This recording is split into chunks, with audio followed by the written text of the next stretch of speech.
El Colaboratorio Nacional de Computación Avanzada es uno de los laboratorios del SENAT CONARE. Es un espacio de colaboración interdisciplinaria y multisectorial, donde se impulsa el desarrollo científico por medio de la computación avanzada. Los científicos e investigadores deben recopilar grandes cantidades de datos, analizarlos e interpretarlos. Estudiar fenómenos como un tsunami o un temblor. Requieren lograr resultados de investigación con mayor precisión y en menor tiempo. Es así como el CNCA se enfoca en 3 áreas que contribuyen al desarrollo de la investigación científica. Realiza proyectos a través de la vinculación.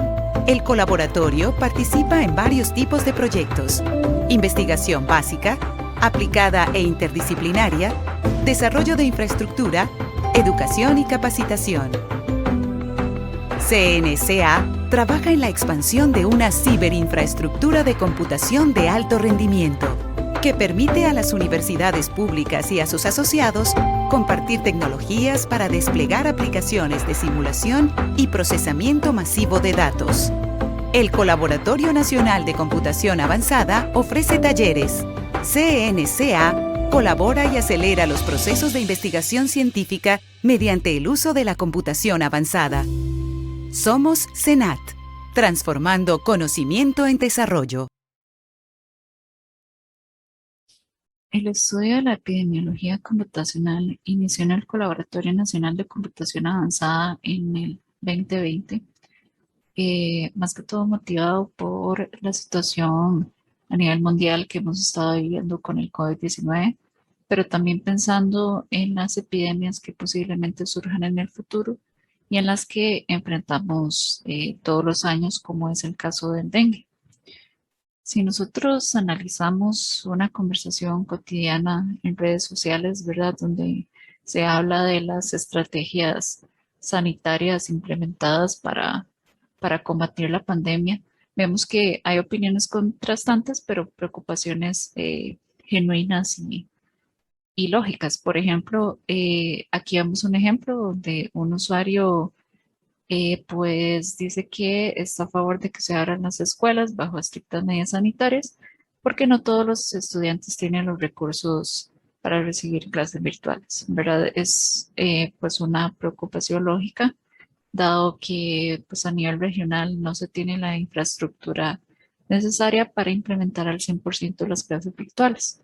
Otro usuario también señala un punto importante, y es que posiblemente al abrir las escuelas se multipliquen los contagios y eh, más que todo, bueno, el sistema de salud no se sabe si podría sostenerse ante un aumento de los casos, ¿verdad? Entonces, ¿qué decisión tiene que tomar el gobierno eh, para tranquilizar a las personas, pero también eh, basado en la información, ¿verdad? ¿Qué información necesita el gobierno para poder elegir una estrategia que sea efectiva contra la propagación de la enfermedad? Entonces, la epidemiología computacional puede ayudar a obtener esta información. Pero bueno, ¿qué es lo que se hace? Se tiene un modelo que representa la propagación de una enfermedad, y este modelo se simula, se hacen simulaciones computacionales y se obtiene lo que es un patrón de propagación. Este patrón generalmente es a nivel temporal, pero también puede ser a nivel espacial. Es decir, yo puedo saber cuántos casos habrá el día de mañana o en 15 días en cierta región. Y bueno, ¿esto en qué nos puede ayudar? ¿Qué podríamos lograr? En primer lugar, si tenemos un modelo que es lo suficientemente realista, podríamos hacer proyecciones a futuro. Es decir, podemos confiar en los resultados de las simulaciones de ese modelo para saber qué va a suceder en el futuro con la enfermedad. Y bueno, también podríamos hacer algo muy importante, que es el estudio de escenarios. El estudio de escenarios consiste en ver qué pasaría si implementamos cierta restricción. Por ejemplo, ¿qué pasaría si cerramos las escuelas? ¿Qué pasaría si cerramos los negocios? O si permitimos que la gente vaya a eventos masivos, más bien, ¿verdad? ¿Qué pasaría si más bien levantamos una restricción? Eh, o qué pasaría, por ejemplo, si vacunáramos a más personas al día, ¿verdad? Todas estas medidas tienen un impacto en los casos, ¿verdad? Los pueden aumentar o los pueden disminuir. Y esto, bueno, esta información de cuáles medidas son más efectivas en los casos, ¿verdad? Ayuda a la toma de decisiones, ¿verdad? Entonces, estos son los aspectos importantes en los que ayuda la epidemiología computacional. Bueno, dentro de los modelos epidemiológicos que mencionaba, ¿verdad? Hay distintos tipos, ¿verdad? Podemos tener determinísticos o estocásticos, ¿verdad? Dependiendo de la variabilidad de resultados que me dé ese modelo. Podemos tener regresiones o modelos compartimentales, que son los más utilizados ahorita en epidemiología. Y bueno, pueden venir representados de distintas maneras, como son las ecuaciones diferenciales, método Monte Carlo o las cadenas de Markov. Y bueno, también a estos modelos se les puede hacer distintas extensiones para incluir más información. Por ejemplo, podríamos incluir la información de los contactos sociales de cada persona a través de una red o de las decisiones que toma esa persona, ¿verdad? Que afectan también al nivel de contagios. Por ejemplo, no es lo mismo que una persona pues asista al gimnasio a que asista a un partido de fútbol, por ejemplo. Entonces, esas son posibles, información posible que podríamos agregar a estos modelos. Una cosa muy importante que hay que considerar es que, bueno, los modelos entre más información tengan pueden ser más precisos, pero también más complejos. Y esto tiene un impacto en los requerimientos computacionales. Generalmente, al aumentar la complejidad del modelo, pues ese modelo va a requerir mayor poder computacional. En el caso del CNSA, pues nosotros trabajamos con un modelo que es complejo y bueno, nos facilita mucho trabajar con la supercomputadora Cabre por el hecho de necesitar más procesamiento para poder tener resultados de estas simulaciones. Bien, entonces ya hablando propiamente del trabajo que hemos hecho en epidemiología computacional, pues a lo largo de estos meses hemos desarrollado lo que es la plataforma computacional para simulaciones epidemiológicas, particularmente de lo que es el COVID-19 eh, en Costa Rica. Y bueno, trabajamos con un modelo SEIR, que es un modelo compartimental, que incluye además información de las redes de contacto, de contactos sociales de cada persona. Bueno, lo utilizamos a nivel de cantones y hacemos proyecciones a 15 y 30 días. Estas proyecciones las publicamos en ese sitio web que pueden ver ahí.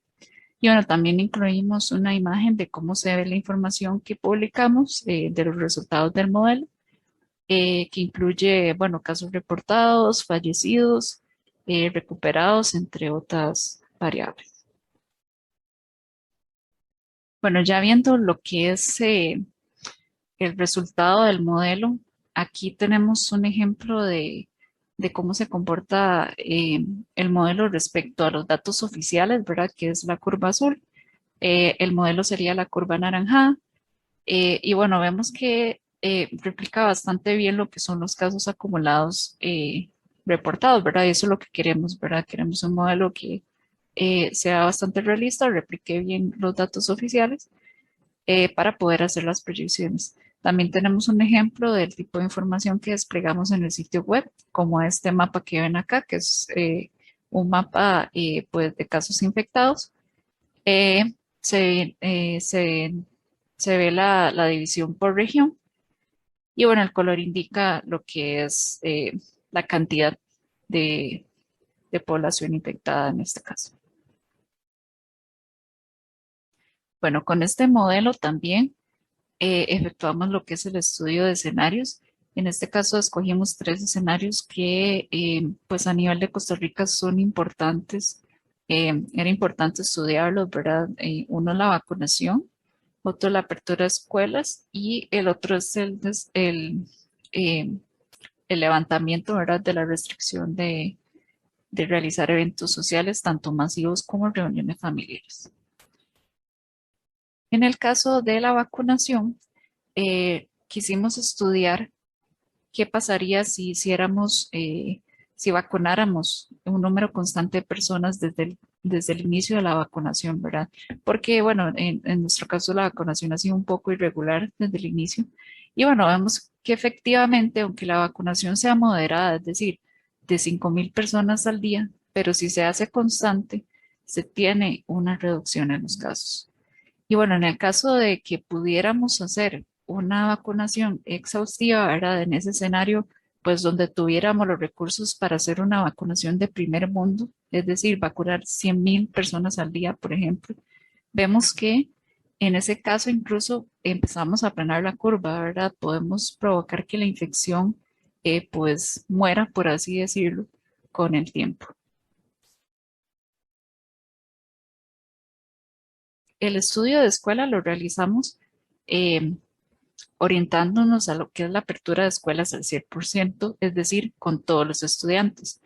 Pero en este caso, pues estudiamos dos posibilidades, es decir, una en la que se tiene una transmisión intraescolar regular, es decir, que los estudiantes respetan más o menos las medidas sanitarias, y otra en la que hay pues transmisión alta a nivel interescolar, que sería que hay poca vigilancia o muy poca vigilancia sobre el cumplimiento de esas medidas. Vemos que en ambos casos el aumento pues de los reportes es mayor que los datos oficiales, ¿verdad? Entonces, si abrimos las escuelas, pues tendríamos un aumento de casos independientemente del respeto sobre las medidas sanitarias, ¿verdad?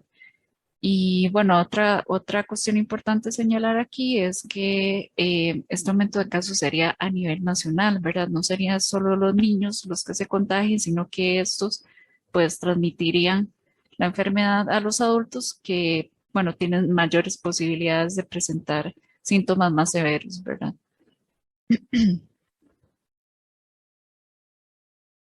Bueno, para lo que es el escenario de eventos sociales, pues tuvimos resultados bastante interesantes eh, porque hay una creencia popular de que los eventos masivos pues serían catastróficos a nivel de, pues, del efecto que causarían sobre el aumento de los casos, pero vemos que en el caso de eventos masivos pues podría haber una mayor vigilancia sobre las medidas sanitarias, ¿verdad? La gente estaría en su burbuja con las demás personas y evitaría tener contacto con personas ajenas.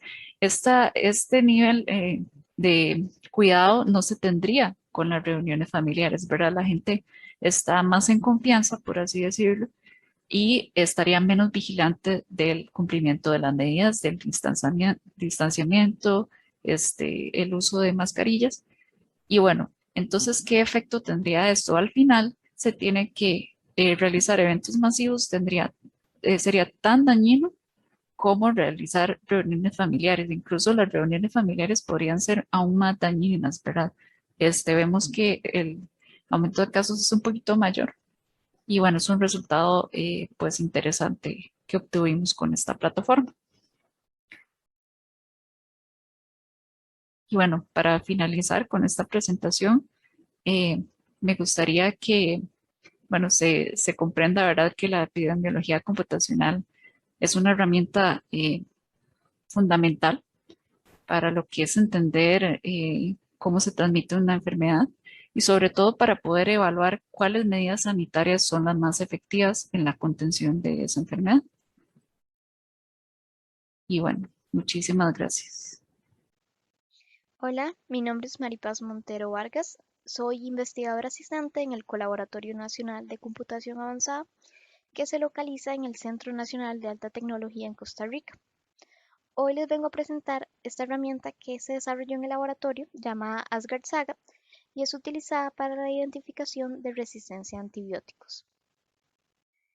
A manera de introducción, la resistencia a antibióticos es una problemática a nivel mundial causada por patógenos que producen infecciones, pero sin embargo no son susceptibles a las drogas que se utilizan para tratarlas. Es decir, que estos patógenos ocasionan problemáticas a la salud a nivel mundial.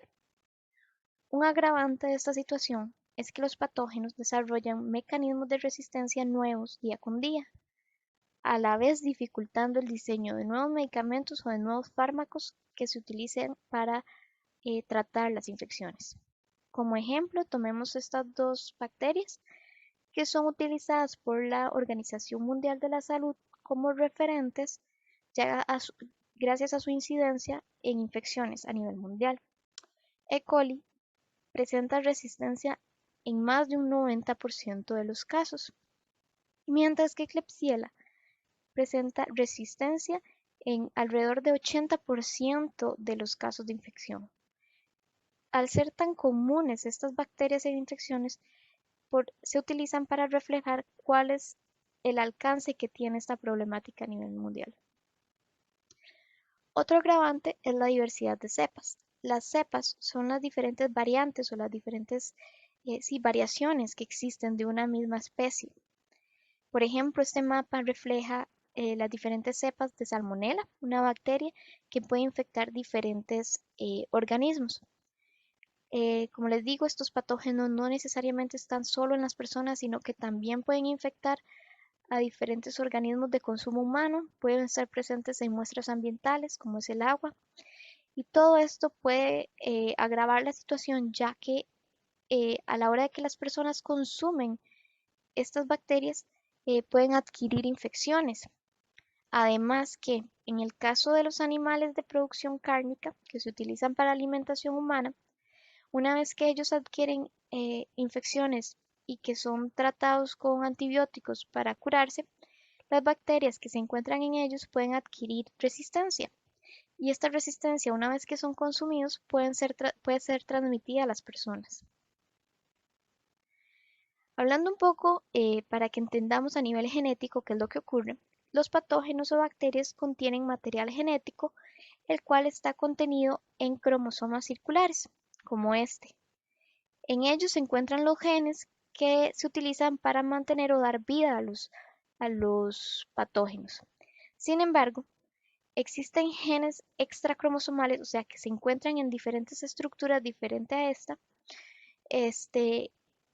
los cuales pueden ser transmitidos muy fácilmente entre diferentes bacterias, lo cual facilita que las diferentes cepas adquieran resistencia de manera muy rápida. Además de esto, existe una presión evolutiva positiva a las cepas resistentes. ¿Qué quiere decir esto? Que aquellas cepas resistentes a antibióticos tienen mayor posibilidad de prevalecer en comparación a las cepas que no presentan resistencia a antibióticos. Por supuesto, esto hace que aquellas cepas más abundantes sean las que agravan esta problemática. Ahora, en Costa Rica existe la Red de Vigilancia Epidemiológica contra Resistencia a Antimicrobianos. Esta es una red de diferentes instituciones a nivel del país que se encarga de la identificación de genes de resistencia. Además, esta red emplea un abordaje multidimensional, utilizando diferentes técnicas. Por ejemplo, la técnica de identificación fenotípicas y serológicas, que son empleadas a nivel de laboratorio, y técnicas bioinformáticas, que se basan en la utilización de secuenciación del genoma completo. La secuenciación de genoma completo se utiliza o se emplea a partir de la extracción del material genético de los patógenos y su posterior procesamiento en uno de estos equipos de secuenciación, por medio de los cuales obtenemos la secuencia de ADN, la cual representan archivos sumamente grandes, los cuales pueden ser procesados posteriormente para obtener resultados. Al ser tan grandes estos archivos, es necesario que se utilicen métodos computacionales eficientes de manera que el procesamiento de datos sea rápido y oportuno. Es debido a esto que nos dimos a la tarea de diseñar una plataforma de análisis genómico que beneficie el reporte epidemiológico. Un poco de historia en este nivel es que se creó una coordinación interinstitucional de manera que obtuvimos muestras de cepas de diferentes cepas de una bacteria, en este caso Salmonella, que venían de diferentes orígenes, ya sea muestras animales, muestras ambientales muestras de personas humanas, en fin.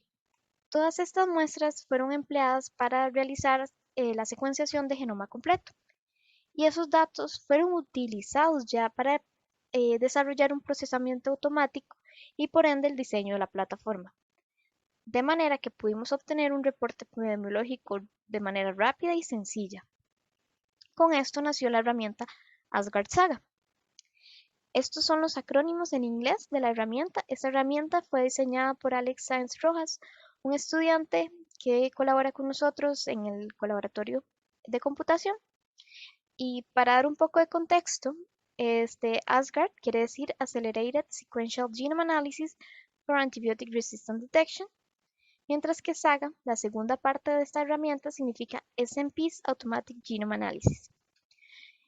Más adelante voy a dar un poco más de detalles sobre ambas partes del proceso. Por ahora, a nivel general, Asgard Saga es una herramienta desarrollada para Unix en lenguaje Python. Este código se desarrolló de manera que fuera una plataforma de libre acceso, quiere decir que no tiene costo alguno y está fácilmente accesible al público.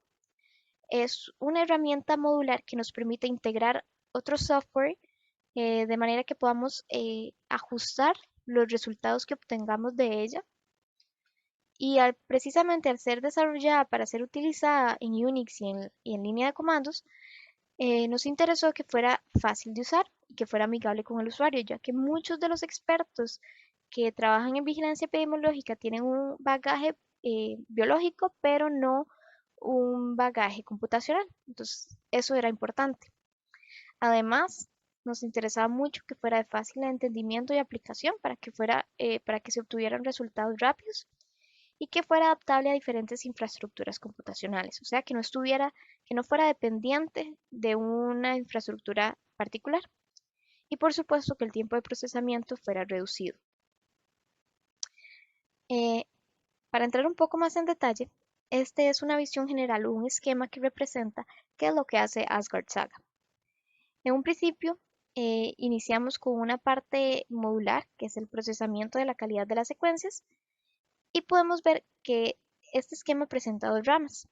La rama de la izquierda es lo que conocemos como Asgard y la rama de la derecha, perdón, es lo que conocemos como Saga. Okay. A nivel global, primero se hace los datos que se obtienen del secuenciador. Son procesados para ver su calidad y que sean oportunos de trabajar durante el resto del flujo de trabajos. Si pasan este filtro de calidad, pues son procesados. Más a detalle, Asgard es esta parte. Asgard se basa en la herramienta Ariba. Ariba lo que hace es un alineamiento de las secuencias de las muestras que tienen los investigadores con diferentes bases de datos públicas, de manera que en estas bases están contenidas los genes o las secuencias que representan o que tienen resistencia a antimicrobianos. Entonces, al alinearse podemos identificar cuáles de las muestras presentan resistencia a antimicrobianos. Una vez que finaliza el proceso, se obtiene como resultado una tabla, la cual puede ser analizada de diferentes formas. Nosotros proponemos que sea analizada a través de metadatos por medio de esta otra herramienta llamada Fandango, la cual se utiliza para visualizar de muchas maneras cómo las muestras están relacionadas con los perfiles de resistencia. Se pueden hacer visualizaciones ya sea de las secuencias o de la distribución geográfica de las secuencias o de cómo las diferentes muestras están relacionadas entre sí a través de estos tipos de árboles. Para entrar un poco más a detalle, también tenemos Saga. Saga es un proceso un poco más exhaustivo. Lo que hace es realizar un alineamiento de un genoma de referencia contra las muestras. ¿Qué es un genoma de referencia? Es aquel que ha sido ampliamente caracterizado y que se tiene bastante estandarizado para identificar cuáles son los puntos o cuál es una versión estándar del genoma.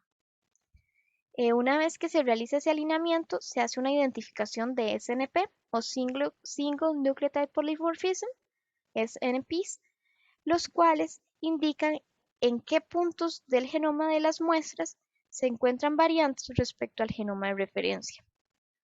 Una vez que se identifican estos puntos en las secuencias, podemos desarrollar un árbol de SNPs que se ve de esta manera. Con este árbol, los investigadores pueden procesar los datos y analizar cuáles muestras se encuentran más cercanas entre sí y cómo está distribuida la diversidad de las diferentes cepas con resistencia antimicrobiana. Bueno, a nivel de conclusión, una vez que finalizamos el diseño de esta herramienta, que nos interesaba que fuera probada por diferentes investigadores, pudimos concluir que el diseño efectivo de un plan de vigilancia epidemiológica requiere un abordaje multidimensional. A pesar de que los métodos tradicionales de laboratorio siempre han sido muy efectivos, la implementación de técnicas bioinformáticas acelera el proceso y da certeza a los resultados obtenidos. Además, el desarrollo de este tipo de plataformas bioinformáticas es necesaria para satisfacer las necesidades de análisis oportunos y eficientes, como les mencionaba, y por último, para satisfacer la demanda de análisis bioinformáticos per se, es necesario que las plataformas de software sean accesibles para los profesionales en vigilancia epidemiológica. Y esto va de la mano con lo que les mencionaba, que fuera de fácil acceso, que fuera gratuita y que estuviera a disposición del público. Sin más por el momento, les agradezco muchísimo este espacio. Aquí se encuentra mi correo al cual me pueden contactar en caso de que tengan cualquier duda. mmontero@cenat.ac.cr. Muchísimas gracias.